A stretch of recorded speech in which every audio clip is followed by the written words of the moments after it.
ಕೊಡಗು ಮೈಸೂರು ಗಡಿಯಲ್ಲಿ ಕಾವೇರಿ ಸೇತುವೆ ಮೇಲಿನಿಂದ ನದಿಗೆ ಹಾರಿ ಆತ್ಮಹತ್ಯೆಗೆ ಶರಣಾಗಿದ್ದ ಕೊಡಗು ಜಿಲ್ಲೆಯ ಸರ್ಕಾರಿ ನೌಕರ ಕೆಎಸ್ ಅರುಣ್ ಕುಮಾರ್ ಮೃತದೇಹ ಸೋಮವಾರ ಪತ್ತೆಯಾಗಿದೆ. ಬುಧವಾರ ನದಿಗೆ ಹಾರಿದ್ದ ಕೊಡಗು ಜಿಲ್ಲಾ ಉಪವಿಭಾಗಾಧಿಕಾರಿ ಕಚೇರಿಯ ಎಫ್ಡಿಎ ಆಗಿ ಕರ್ತವ್ಯ ನಿರ್ವಹಿಸುತ್ತಿದ್ದ ಅರುಣ್ ಕುಮಾರ್ ಮೃತದೇಹ ನದಿಯಲ್ಲಿ ನೀರಿನ ಹರಿವು ಹೆಚ್ಚಾಗಿದ್ದ ಕಾರಣ ಪತ್ತೆಯಾಗಿರಲಿಲ್ಲ. ಪೊಲೀಸ್ ಇಲಾಖೆ, ಎನ್ಡಿಆರ್ಎಫ್, ದುಬಾರೆ ರಿವರ್ ರಾಫ್ಟ್, ಅಗ್ನಿಶಾಮಕ, ತುರ್ತು ಸೇವೆಗಳ ತಂಡಗಳು ನಿರಂತರ ಕಾರ್ಯಾಚರಣೆ ನಡೆಸಿದ್ದವು. ಕಳೆದ 6 ದಿನಗಳಿಂದ ನಿರಂತರ ಕಾವೇರಿ ನದಿಯಲ್ಲಿ ಮೃತದೇಹಕ್ಕಾಗಿ ಶೋಧ ಕಾರ್ಯಾಚರಣೆ ನಡೆಸಿದ ಹಿನ್ನೆಲೆಯಲ್ಲಿ ನದಿಗೆ ಹಾರಿದ್ದ ಸ್ಥಳದಿಂದ 5-6 ಕಿಲೋಮೀಟರ್ ದೂರದಲ್ಲಿ ಮುಳ್ಳುಸೋಗೆ ಕೂಡ್ಲೂರು ಗ್ರಾಮ ನಡುವೆ ಕಾವೇರಿ ನದಿ ದಂಡೆಯಲ್ಲಿ ಮೃತದೇಹ ಪತ್ತೆಯಾಗಿದೆ.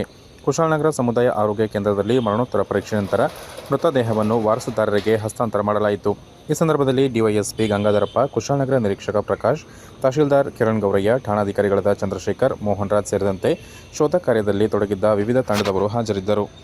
ಮೃತದೇಹ ಶೋಧ ಕಾರ್ಯದಲ್ಲಿ ತೊಡಗಿದ್ದ ದುಬಾರೆ ರಿವರ್ ರಾಫ್ಟಿಂಗ್ ಸಿಬ್ಬಂದಿಗಳಿಗೆ ಮೂಲಭೂತ ಸೌಕರ್ಯಗಳನ್ನು ಒದಗಿಸಲು ಮನವಿ ಮಾಡಿದ್ದಾರೆ. ಯಾವುದೇ ಫಲ ನಿರೀಕ್ಷಿಸದೆ ಸೇವೆಯಲ್ಲಿ ತೊಡಗಿಸಿಕೊಂಡಿರುವ ರಾಫ್ಟರ್ ತಂಡಕ್ಕೆ ಸ್ವಿಮ್ ಸೂಟ್, ಮುಳುಗು ತಜ್ಞರಿಗೆ ಸಮರ್ಪಕ ಆಕ್ಸಿಜನ್ ಸೌಲಭ್ಯ ಒದಗಿಸಲು ರಾಜೇಶ್, ಚೇತನ್, ಲಿಖಿತ್ ಮತ್ತಿತರರು ಮನವಿ ಮಾಡಿದ್ದಾರೆ. ಅಸೋಸಿಯೇಷನ್ನಿಂದ ಬಂದಿರೋದು. ಕಳೆದ ಬುಧವಾರ ದಿನ ಇಲ್ಲಿ ಅರುಣ್ ಎನ್ನುವಂಥವರು ಕೊಪ್ಪ ಬ್ರಿಡ್ಜಿಂದ ನೀರಿಗೆ ಬಿದ್ದಿದ್ದಾರೆ ಎನ್ನುವಂಥ ಮಾಹಿತಿ ನಮಗೆ ಕುಶಾಲನಗರದ ಟೌನ್ ಸ್ಟೇಷನ್ ಹಾಗೂ ರೂರಲ್ ಸ್ಟೇಷನಿಂದ ಕರೆ ಬಂದಾಗ ಅದಕ್ಕೆ ಸ್ಪಂದಿಸಿ ನಾವು ದುಬಾರೆ ರಾಫ್ಟಿಂಗ್ ಗೈಡ್ ಅಸೋಸಿಯೇಷನ್ ನಿರಂತರವಾಗಿ ನಾವು 5 ದಿವಸಗಳ ಕಾರ್ಯಾಚರಣೆ ಮಾಡ್ತಾ ಇದ್ದೀವಿ.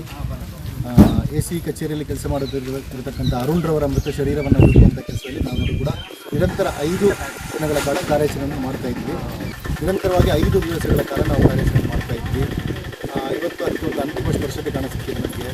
ಕೊನೆಯದಾಗಿ ಅರುಣ್ರವರ ಮೃತ ಶರೀರವನ್ನು ನಾವು ಸುಮಾರು ಕೊಪ್ಪ ಬ್ರಿಡ್ಜಿಂದ 5-6 ಕಿಲೋಮೀಟರ್ ದೂರದಲ್ಲಿ ನಾವು ನಮ್ಮ ರಾಫ್ಟಿಂಗ್ ಗೈಡ್ ಮತ್ತು ನಮ್ಮ ಫೈರವರು ಒಟ್ಟಿಗೆ ಸೇರಿ ಅವ್ರನ್ನ ಕಂಡುಹಿಡಿದು ಇವಾಗ ಮೇಲೆತ್ತುವಂಥ ಕಾರ್ಯದಲ್ಲಿ ನಾವು ಯಶಸ್ವಿಯಾಗಿದ್ದೀವಿ. ವಿಶೇಷವಾಗಿ ಈ ತಂಡದಲ್ಲಿ ನಾವು ನಿಂತವರನ್ನು ವಿಶೇಷವಾಗಿ ನಾವು ಗುರುತಿಸ್ತಾ ಇದ್ದೀವಿ. ಪ್ರತಿಯೊಂದರಲ್ಲೂ ಕೂಡ ಇವರು ಭಾಗಿಯಾಗ್ತಾ ಇದ್ದರು. ಇಲ್ಲಿ ಬರುವಂಥ 5 ದಿವಸಗಳ ಕಾರ್ಯಾಚರಣೆಯೂ ನಿತಂಡ್ರವರು 5 ದಿವಸಗಳು ಕೂಡ ನಮ್ಮ ಜೊತೆ ಇದ್ದರು. ಅದೇ ರೀತಿ ನಾವು ಇವಾಗ ಕೊಡಗಿನ ಜನತೆಯನ್ನು ನಾವು ವಿಶೇಷವಾಗಿ ಬೇಡಿಕೆಯೊಂದನ್ನು ನೀಡ್ತಾ ಇದ್ದೀವಿ. ಅದೇನೆಂದರೆ, ನಾವು ಯಾವುದೇ ರೀತಿಯ ₹1 ಲಾಭಕ್ಕೆ ನಾವು ಬರ್ತಾ ಇಲ್ಲ. ಎಲ್ಲವೂ ಉಚಿತವಾಗಿ ನಾವು ಬರ್ತಾ ಇದ್ದೀವಿ. ಮುಳುಗು ತಜ್ಞರು ಭಾಳಷ್ಟು ಜನ ಇದ್ದಾರೆ, ಕೊರತೆ ಇದೆ, ಆಕ್ಸಿಜನ್ ಕೊರತೆ ಇದೆ. ಮುಳುಗು ತಜ್ಞರು ನಮ್ಮ ಲಿಖಿತು, ಆಮೇಲೆ ಪ್ರತಾಪ, ಸತೀಶು, ರೂಪೇಶು, ಈ ಥರ ತುಂಬ ಜನ ಇದ್ದಾರೆ, ರಾಜೇಶ್ ಅಂತ ತುಂಬ ಜನ ಇದ್ದಾರೆ. ಆದರೆ ನಮಗೆ ಆಕ್ಸಿಜನ್ ಕೊರತೆ ಇದೆ. ನಾವು ಕೊಡಗಿನ ಜನತೆಯಲ್ಲಿ ಒಂದು ವಿಶೇಷವಾಗಿರ್ತಕ್ಕಂಥ ಬೇಡಿಕೆಯನ್ನು ನೀಡ್ತಾ ಇದ್ದೀವಿ.